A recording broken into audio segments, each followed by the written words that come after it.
nuance it in a way that just starts to feel natural, you know? And that process is where the craft of texturing exists.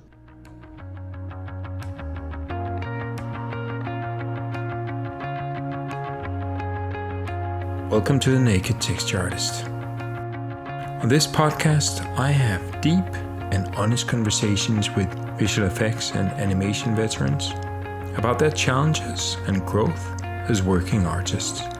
My name is Pierre Sondergaard, and I'll be your host. Let's get started. I got a real kick out of seeing the Foundry showcasing Digital Domain's work on Marvel's TV show Echo. Although Manuel Huertas' name was not mentioned, I already knew he did the look dev on those Choctaw characters formed from clay. Very pleased for him, but not surprised. He's been doing great work for who knows how many years.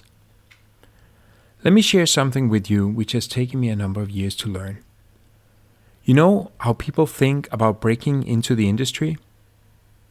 In the mind of a beginner, it's most likely a single event, such as getting your first job or maybe finishing your first show.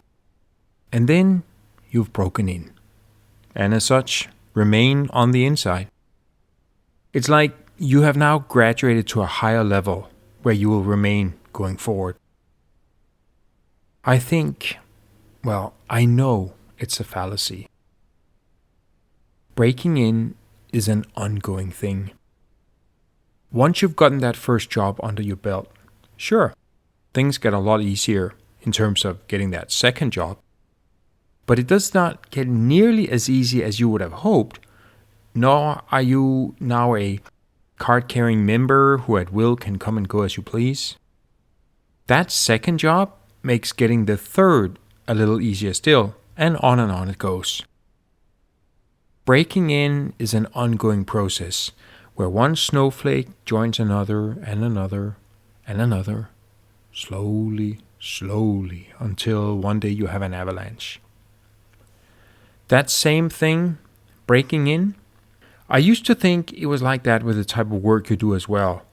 Once you do a hero asset, then you have now graduated to this new and next level of consciousness where you henceforth will be operating from. Nah. I mean, like with the breaking in stuff, it certainly helps going forward, but it guarantees nothing. So when we see gorgeous hero assets in film and TV, we tend to idolize those artists who did them. I mean, as a student of texture work, artist and texturing history, I certainly do. Don't take anything away from the work and skills of those artists that produced those assets. Absolutely not. But that doesn't mean that these artists are sitting there turning pixels and polygons into gold dust all day long, while the rest of us are helplessly scratching in the mud with a stick. Over time, I've come to realize that there are a lot of really talented and skilled artists out there that for whatever reason or circumstances, partly outside of their control, who just don't get a chance to work on the blockbuster hero assets.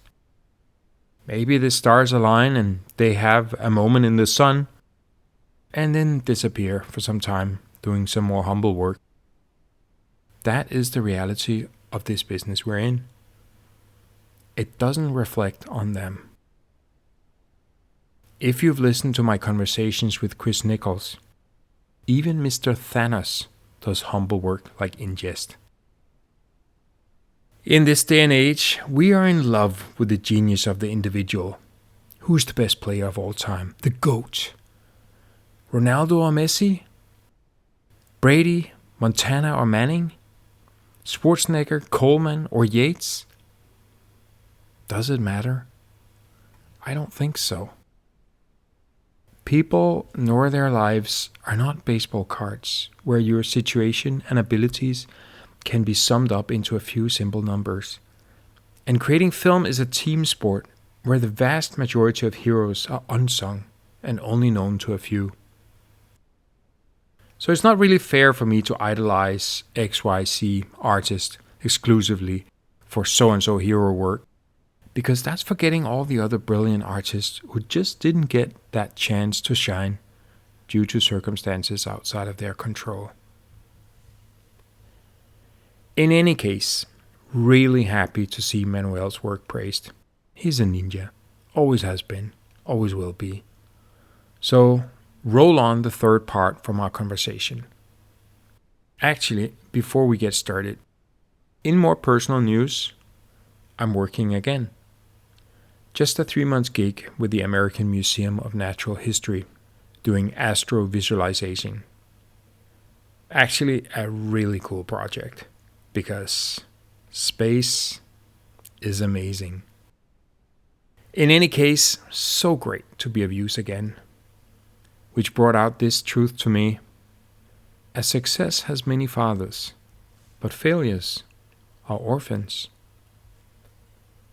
To illustrate, when I put up that celebratory post announcing this lovely new gig, it got 126 likes and a staggering 35 comments. Man, I never felt so popular. Compare that with when I put out the post on LinkedIn announcing I was available for work. That only got 45 likes, a meager 2 comments, and 6 very kind reposts. Successes are something everybody wants to be a part of. Why am I saying this? Maybe you're unemployed right now. Pretty big chance that you are. And you're feeling the chill of that distance too. That silence. I'm not sure. Just something I'm thinking a lot about these days. I wanted to ask you about, it's sort of like, I think of it sort of like a Jedi mind trick. You know, the Jedi mind trick when he's telling, when Obi-Wan Kenobi is telling the Stormtrooper, these are not the droids you're looking for. And he repeats, okay, these are not the droids I'm looking for, and he lets them pass through, right? Yeah. I've watched you deal with producers that were maybe trying to bully artists. You know, maybe being a bit rough with artists, thinking that they could kick artists around and stuff. And you have a very special way of doing that. What do you mean? I don't know. How do you do it? You mean talking with production or what? Let's say a producer, a PM, probably not a court, Yeah. but a production manager or somebody like that comes over and she's trying to, I'm saying she because a lot of them are women. It seems like there's an overwhelming majority in production of women. And they're trying to pressure you into rushing the work or maybe making you feel bad that you haven't finished against an insane deadline or whatever. Yeah. Or something like that. So I would say it's hard to do sometimes, but you need to put in the shoes of the person that's talking with you, right? A lot of times, coordinator, or producer won't understand the technicalities of something, and when you talk with them in a technical term, they're just gonna look at you and be like, "Yeah, right. So are you gonna finish it or not? I don't want to know if you're putting 2 shaders or 5, right?" If you talk about IOR to them, they just think excuses. Yeah. So then I would say I would try to talk in the language that they understand, but I also try to stand my ground when I can, because sometimes, of course you need to do it respectfully, right? I mean, a professional way, but depends on the person, right? But some people would try to get the most of you in a way that is not, I would say fair, like you need to, finish that, tonight because that's the way we schedule it. And if you don't, then we're screwed.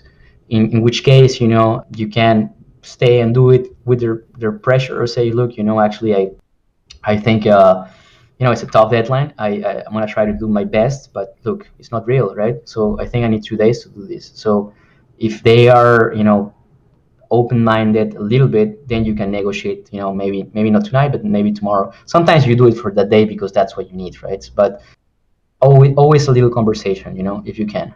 Now, I'm going to say a name. I'm going to say a name and a situation that I'll cut out later on. Mm-hmm. Do you remember? Oh, yeah. Oh, man. Now, this is what I'm referring to. Right. I remember seeing you Yeah. with this PM coming over to your table, Yeah. trying to make fun of you belittle you, Yeah. talk you down, something like that, and you were ice cold, stone faced, just looking at her without saying anything, not moving an inch, not responding. And I was thinking, how on earth did you do that?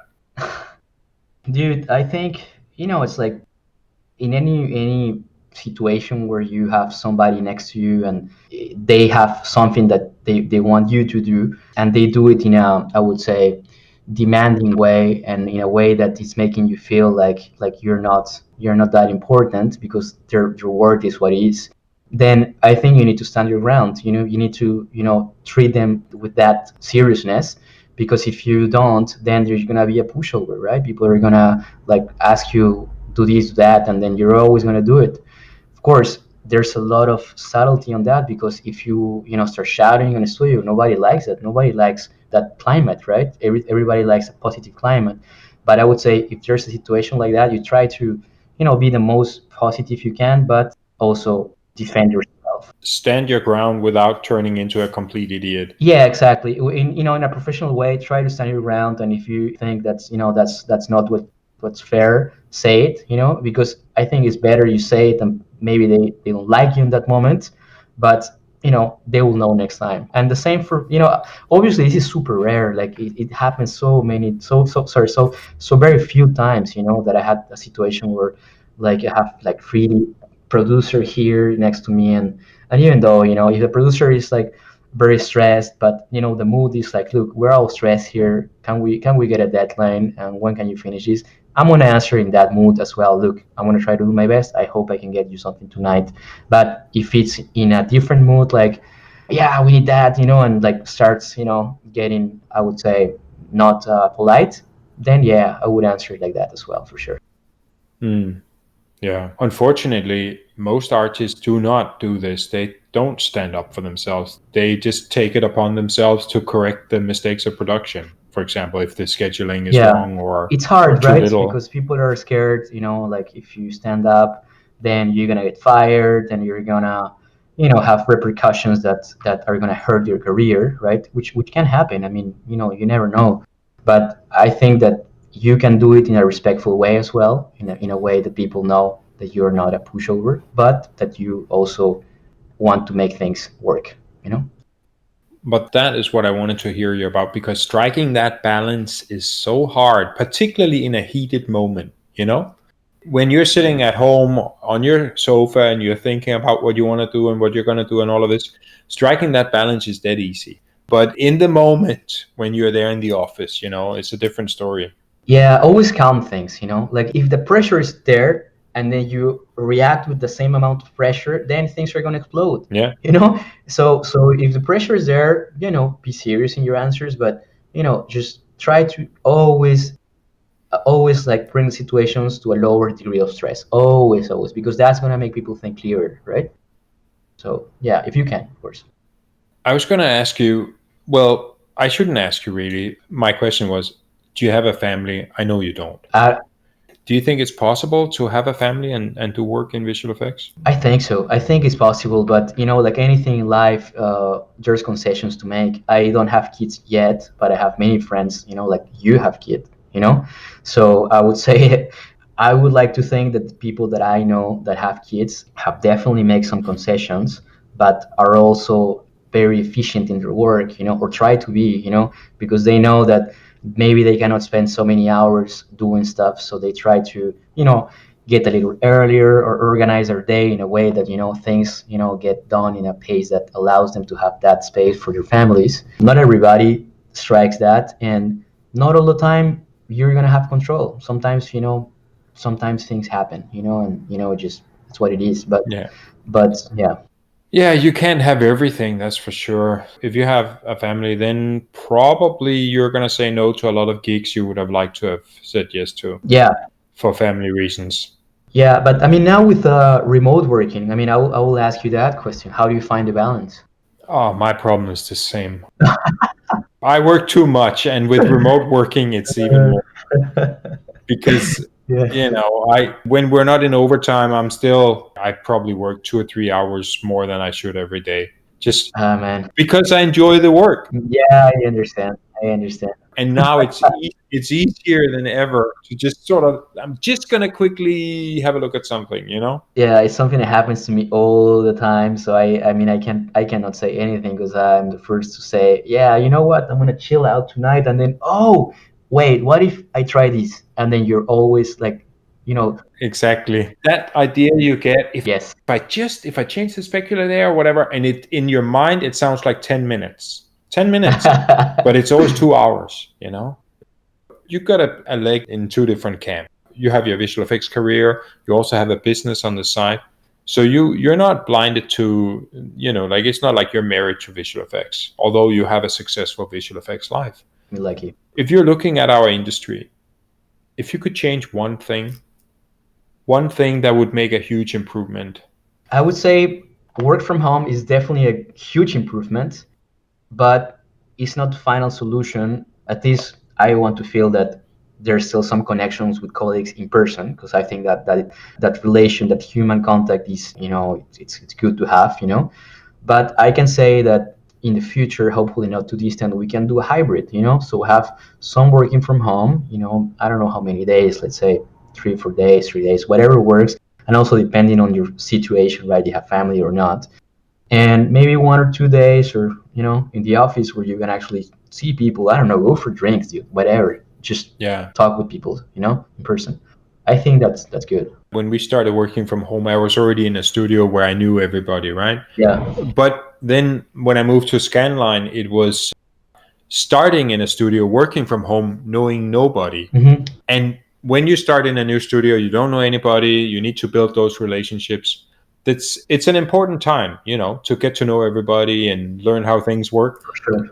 That was made so much harder than it had to be, because you're doing it through a camera like now and a microphone, Yeah, I completely understand. The camera, it's definitely better than just a phone, but it's not enough, right? No. You still can't, like, I don't know, I wouldn't say smell, but maybe smell, whatever, just that place, or just there's so many sensations, just not the visual one, right? So you need to have them all. And just those random interactions. You're going to the toilet, and on the way you're passing a desk, and this guy is working on something. It looks really cool. You stop and have a chat, and all of that stuff is gone. Yeah, yeah. I mean, that's Just to see what other people have on their monitors. yeah, yeah.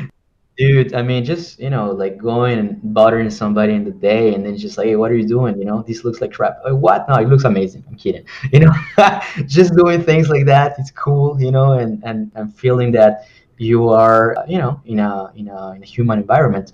But yeah, hopefully that's gonna change soon, and we'll have a hybrid. Because work from home is also cool. So I won't be a hypocrite saying I just want to be in the studio. I like both. For all these years, I've been saying, come on, man, we have the technology. Why can't we work from home? I've been wanting it, but now I have it. I realize it's not the solution. Yeah, dude. Sometimes you don't want to get what you want. There you go. One thing I have been struggling with all my life as an artist, and I don't see an end to it. When you've been working on an asset, after a while, or whatever it is you're working on, after a while, you stop being able to see it properly. You can't see it. It's just like it turns to gray. Hmm. You don't see it until you submit it into dailies, and then you're sitting in the dark and you're sitting up on screen and you're like horrified. What? I submitted this? This is terrible. There's this and there's that and there's that. Why didn't I see that? Dude, you submit it, and then there's a wrong lot, and then you're like, what? No, I'm kidding. Yeah. Yeah, well, that's the least of my problems. But how do you see? Do you have any tips for how to see things after you've been working on them for a while, and it all starts turning into mush, and you can't see it straight any longer? So, like, where to find motivation to keep at it? Not motivation, just literally something with your eyes. I would say, You know, in order to stay fresh, I think you need to do other stuff, not just CG work. You need to do unrelated things that are gonna change your mind. Can be sports, can be playing the guitar. That's something I like doing sometimes. My business, or photography, whatever. Just get yourself out from there. You're probably gonna play the guitar and like still think about the assets, but you will think of the asset in a different context.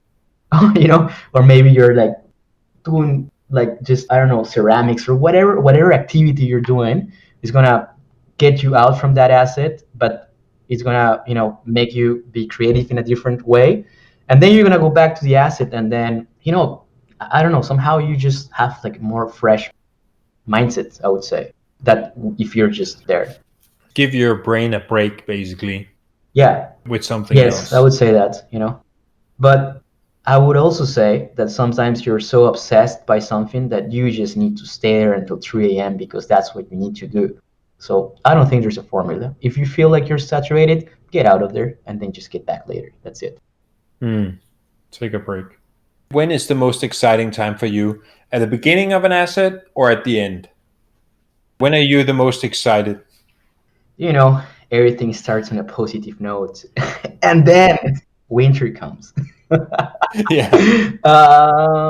Well, depends on the show, depends on the asset. I would say starts are amazing, but finishing an asset and going for drinks after, knowing that you suffered like a maniac to finish something, it's also cool. So I would take both.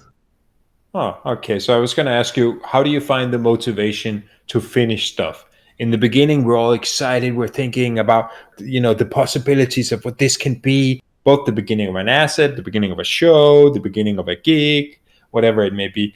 And then towards the end, you're just like, "Ugh, I hate everything. I just want to, in the beginning, you're like, I want to be a world Yeah, champion. Towards the end, you're just like, I just want to survive. How do you hang in there? I would say there's a bunch of factors, like anything, like people, if you have a team and everybody's like cranking things and they're like you see like, oh man, this guy or this girl is doing such a cool work. It just gets you pumped up, right? It gets you like, wow, I mean, such a cool show, or so many talented people are doing cool shit, and I'm part of it. I want to do cool shit too, you know? Sometimes, it's just a new asset or a new type of challenge, and maybe the environment is not that exciting, but to you it's something new and interesting, and then you find a way to keep yourself motivated. I don't have a formula, seriously. I just think that I would say this: if you have other things besides work that motivate you, you're probably going to be motivated at work. Hmm. Okay. So again, about keeping things fresh and Yes. not gambling everything on just the one thing. Yeah, I mean, that's what I find works for me, but everybody's different. Yeah, absolutely. What's your weakness as an artist? I would like to say my ability to do coding in Python. It's very bad, and I hate myself when I try to do that. That's my French way of saying I'm shit in coding. So, do anybody ever ask you to do Python work? No, and if they do, I will copy paste the hell out of what I need to show that I can do. So, of the things that people ask you to do, what is your weakness then? Okay, this is gonna sound cheesy, but here it is. I'm very obsessive as a person when I work, and I think that that's my strength, but it's also my weakness. It's hard for me, even though I like to, I just said that I like to pull myself out of work and do other stuff. When I'm doing something, I tend to like do be at it and at it and at it, and I'm like have to force myself and yeah, dude, get out of it, just Believe me, I've seen this, Manuel. I've seen this. I've seen you in that state. And I don't think it's cheesy to say because I think a lot of people that are doing well in this discipline, in this type of work, they share that thing. hmm, If you weren't obsessive about it, you would have walked away a long time ago. You'd just be like, it's not worth it. probably. Too much trouble. Yeah, yes, I think so. I think so too. If it's not interesting enough, you probably do something else. Yes. Do you have any ways to manage that, to sort of keep it in check so that it doesn't become a destructive thing? Check your blood pressure and drink water. Okay. Yeah. Yeah, I mean, I would say um, try to. I wouldn't say don't try to be obsessive because that's pointless. If that's your personality and that's who you are, that's who you are. Yeah. You cannot fight it, right? No. But recognize that that's how you are, and try to somehow do other shit. Because I'm going back to do other shit, but that's really what it is. Like try to get obsessed about something else, like other hobby you have, like doing sports. Like I'm the same when I do sports, dude. Like I would stop like doing CG, and I would train for an hour nonstop like that, like do that, and then go back to CG. So I think there's some formula. Again, it's a personality thing. That's the way I am. That's the way you are. For somebody, some other people, they would see life in a different way, and that's all good. That's the cool thing about life. We're all different, right? As long as you don't find yourself frustrated in a way that you're not living your life in the way you think it should be lived, I think it's all good, man. Seriously, whatever makes you feel cool. Sometimes I sort of like I see like you have these two opposing forces in our work, sort of like hot and cold. You need them both at different times. Yes. Speed and quality. Quality takes time, but speed will buy you the time to do the quality stuff. Okay. Yes, I would say, for example. How do you achieve speed in your work? How do you cut out the unnecessary, the speed up your workflow? Well, there's a lot of things you can do nowadays, to get you started with a good base that is going to, I would say, ease some of the starting parts of developing an asset. For example, Substance. You can bring an asset to Substance, bake all the maps you need. In my case, what I like doing is I would deal with the asset, I would bring it to Substance, I would bake a lot of masks, I would just play with the mask, and then I would output those masks, and I will assemble everything in Mari. So that's my workflow, right? So I bring everything to Mari, and then I will have my diffuse, I will have my mask one, two, three, whatever I need, and those masks will come some from Substance, and they will be further refined in Mari. But here's the thing: speed and quality, right? The speed part is like maybe the baking side of it and just getting the machine doing some of the procedural mask.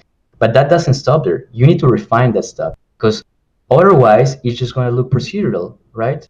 And that's one of the things sometimes, I mean, I do notice, and a lot of people starting, they are like, oh yeah, this new software, which I mean, it's great, by the way. It's just, I'm not saying that the software, it's never the software. It's how do you use the software and what you get out of it. That's it. It's not the software itself. Software is awesome. It's going to help you to get started, but then you need to refine things. You need to paint things. You need to break that red cavity map or that curvature so the line is not straight. The thickness is not the same. It just nuance it in a way that just starts to feel natural.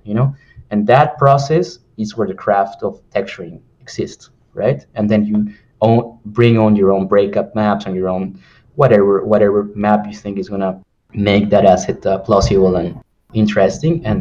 And yeah, that's what I would say. I agree. I remember my first texture lead. This was in the days where decal textures were very popular. I personally don't use them so much anymore, but Mm-hmm. that was the big thing. But she was like, make sure you have a mask on your masks. Yes. Never just one value across everything. I mean, this was before Substance Painter came around, but I still do that to this day. I never want to have any pixels being the same value next to each other. I just want subtle differences everywhere. Yeah.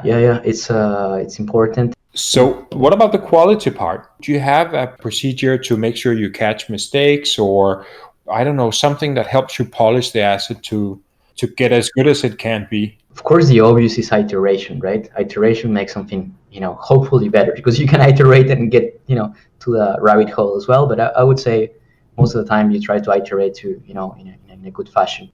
I would say maybe having a technical QC of things and a creative QC of things, and do those constantly and repeatedly. Do them constantly because you want to QC your asset technically, meaning that the textures have the right resolution, meaning that the sharpness is the right sharpness, meaning that the values are the right values, you have enough range, meaning that the bit depth is correct, meaning that whatever detail you have there, it's just, it's presented in a way that doesn't look, blurry, and, it's good enough for the distance you're going to be seeing that from the camera. There's a lot of other things. You have any banding in your photograph, or your photograph white balance, you're using Macbeth.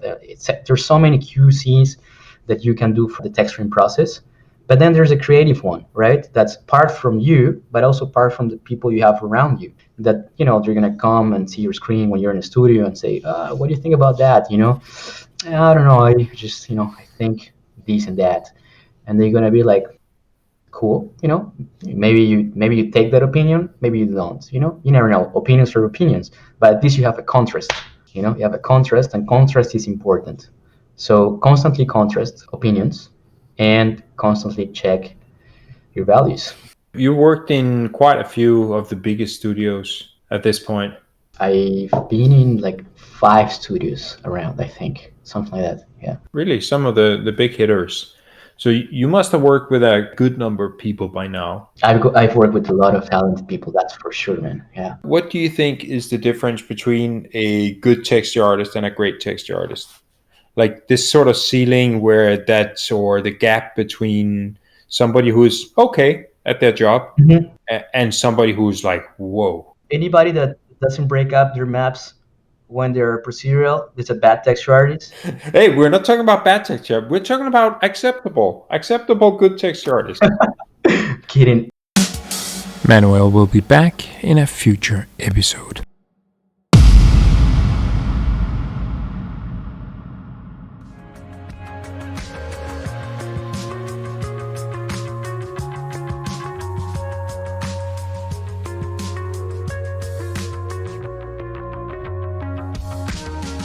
Thanks for spending a little bit of your day with us. We have a tiny bit of housekeeping to do on the way out. If this episode has been helpful to you, why not share the podcast with your colleagues and friends? If you'd like to support the podcast, I'd appreciate if you bought me a coffee. You can do that on Ko-fi. That is spelled ko-fi.com/The Naked Texture Artist. One word. If you have suggestions, comments, or questions, I'd love to hear them. Feel free to drop me a line on thenakedtextureartist@gmail.com. That is the Naked Texture Artist written out in all one word at gmail.com. As I mentioned, having a busy day job in visual effects means my release schedule for this podcast can be a bit irregular. So if you don't want to miss out, subscribe to the Naked Texture Artist wherever you get your podcasts. Or follow the podcast on the socials, then you'll be alerted when the next episode drops. The music in this episode was Awake by Tycho. Nick Sifoni helped put the sound together, and everything else was done by me, your host, Mark Pierre Sondergaard. Speak to you soon.